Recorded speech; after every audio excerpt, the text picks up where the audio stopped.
देखिए, आज चर्चा हम जनस्वराज की करने वाले। चर्चा इसलिए जरूरी है क्योंकि जनस्वराज 2 अक्टूबर को अपनी पार्टी की औपचारिक घोषणा कर दी। 2 अक्टूबर को उन्होंने पदयात्रा शुरू की थी और 2 ही अक्टूबर को उन्होंने अपनी पार्टी की घोषणा भी कर दी। लेकिन सवाल ये है कि प्रशांत किशोर ने ये कह दिया है कि हम इस पार्टी के ना ही तो राष्ट्रीय अध्यक्ष बनेंगे, ना ही मुख्यमंत्री उम्मीदवार बनेंगे। लेकिन अब सवाल ये उठ रहे हैं कि प्रशांत किशोर जिस तरीके से कह रहे हैं, क्या उस पर अमल करेंगे? क्योंकि आपको बता दें कि दिल्ली में आम आदमी पार्टी के राष्ट्रीय अध्यक्ष अरविंद केजरीवाल ने भी कहा था कि हम पार्टी के जो संयोजक हैं हम रहेंगे, लेकिन मुख्यमंत्री उम्मीदवार हम नहीं होंगे। अब वो मुख्यमंत्री पद पे काबिज रहे। अब कुछ दिनों पहले उन्होंने इस्तीफा दे दिया। कि इन तमाम मुद्दों पर चर्चा करने के लिए हमारे साथ पूर्व आईपीएस अधिकारी अमिताभ कुमार दास जी हैं। प्रशांत किशोर 2 अक्टूबर को अपनी पार्टी की औपचारिक घोषणा कर दी, लेकिन उन्होंने मीडिया के सामने आकर कहा है कि हम ना ही मुख्यमंत्री उम्मीदवार रहेंगे, ना ही पार्टी के कोई राष्ट्रीय अध्यक्ष रहेंगे। कैसे देखते हैं? नहीं, ठीक है। 2 अक्टूबर को गांधी जयंती, अब तो एक हफ्ते बाद जनसुराज को राजनीतिक दल के रूप में लॉन्च किया जाएगा। और जो भी कहे प्रशांत किशोर, ये तो बात सच है ना कि पार्टी के सर्वे सर्वा वही है। मान लीजिए मुख्यमंत्री नहीं रहेंगे तो सुपर मुख्यमंत्री रहेंगे, सुपर मुख्यमंत्री है ना। जैसे डॉक्टर मनमोहन सिंह प्रधानमंत्री थे और सोनिया गांधी सुपर प्रधानमंत्री थी, अच्छा है ना। राबड़ी देवी जब मुख्यमंत्री थी तो लालू यादव सुपर मुख्यमंत्री थे।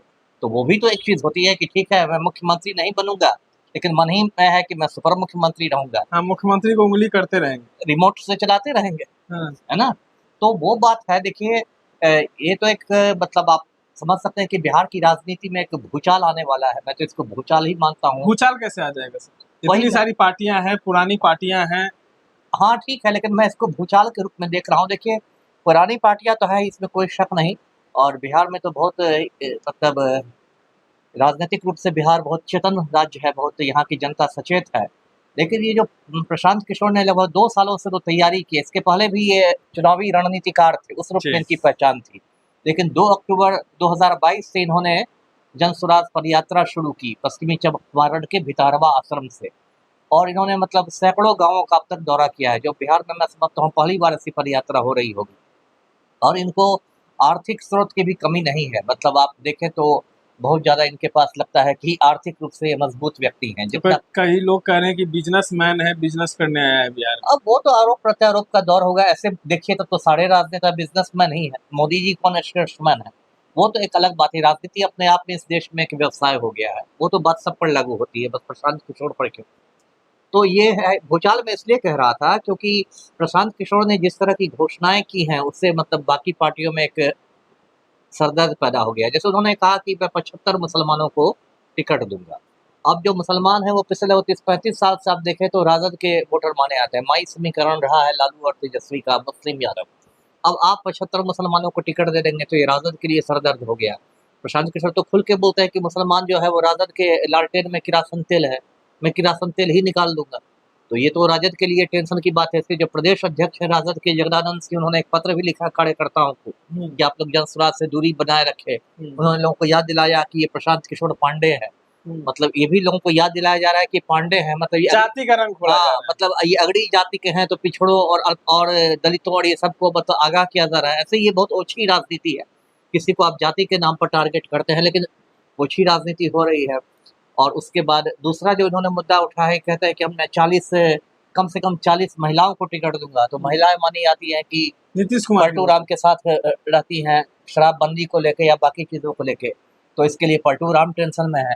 तो ये सब बहुत सारी चीजें हैं। और उन्होंने प्रशांत किशोर ने कहा कि मैं 243 में 243 सीटों पर खड़ा करूंगा। बार बार वो कहते हैं कि 242 पर भी नहीं, 243 पर। मतलब वो किसी के साथ गठबंधन करने के मूड में नहीं। और एक बात उनके साथ जो प्लस पॉइंट है कि बहुत सारे पूर्व आईएएस आईपीएस सब उससे जुड़े हैं, जिससे पार्टी को एक आप कह सकते हैं रेस्पेक्टेबिलिटी मिली है, पार्टी की मतलब इज्जत बढ़ी है। एक बात बड़ी बात उनके पक्ष में है कि 30-35 साल से जो स्थापित पार्टियां हैं उनसे मतदाता लोग ऊब भी गए हैं। जैसे मतलब लगभग 30 साल से बिहार की राजनीति लालू और नीतीश की चारों ओर घूम रही थी। तो जब लोग ऊब जाते हैं तो एक नया विकल्प खोजते हैं। जैसे दिल्ली में आम आदमी पार्टी को उसका फायदा हुआ।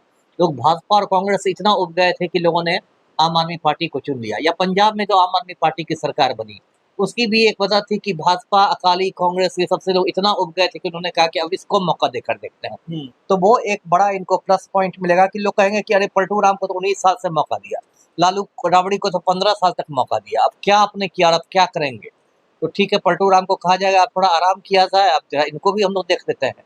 और जो इन्होंने कई मुद्दे उठाए हैं वो लोगों को लगता है कि ठीक बोला, उन्होंने कहा है कि बिहार से पलायन को रोकेंगे हम, तो ये युवाओं के लिए एक अच्छी बात है, रोजगार की बात कर रहे हैं। लेकिन बिहार में पूर्णतः शराबबंदी है और शराबबंदी चालू करने की बात प्रशांत किशोर कर दी है। देखिए, शराबबंदी जो भी है वो तो कागज पर है, ये बात तो सच है कि शराबबंदी का है, कागज पर है। यदि आपके पास पैसे हैं और कॉन्टैक्ट है, संपर्क है, तो जिस ब्रांड की आप दारू चाहे वो आपके घर पर पहुंचा दी जाएगी। शराबबंदी तो पलटू राम का पूरी तरह फेल है। एक एक शराब माफिया पैदा हो गया है बिहार में, जो भ्रष्ट पुलिस अधिकारी है माला माल हो गए हैं। रोज तो यहाँ शराब की खेप पकड़ाती है, कितने लोग जहरीली शराब, तो वो तो एक मजाक बन गया। इसलिए वो यदि कहते हैं कि मैं चालू कर दूंगा तो कोई गलत नहीं है। शराबबंदी से सिर्फ ये हुआ बिहार को कि 20,000 करोड़ रुपए का सालाना नुकसान हुआ, राजस्व की क्षति हुई एक गरीब राज्य को, और कुछ नहीं मिला। तो इस तरह के बहुत सारे मुद्दे हैं जो प्रशांत किशोर के पक्ष में जा रहे हैं, और हो सकता है 2 अक्टूबर को कुछ चौंकाने वाले चेहरे भी मंच पर नजर आए, चौंकाने वाले चेहरे। चौंकाने वाले, जिनकी अभी हम और आप नहीं कल्पना कर सकते हैं। उन्होंने तुरुप का पत्ता कहीं प्रशांत किशोर ने छुपा के रखा हो, जो सीधे 2 अक्टूबर को मंच पर नजर आए और लोग चौंक जाए कि अरे ये भी चला गया साथ में।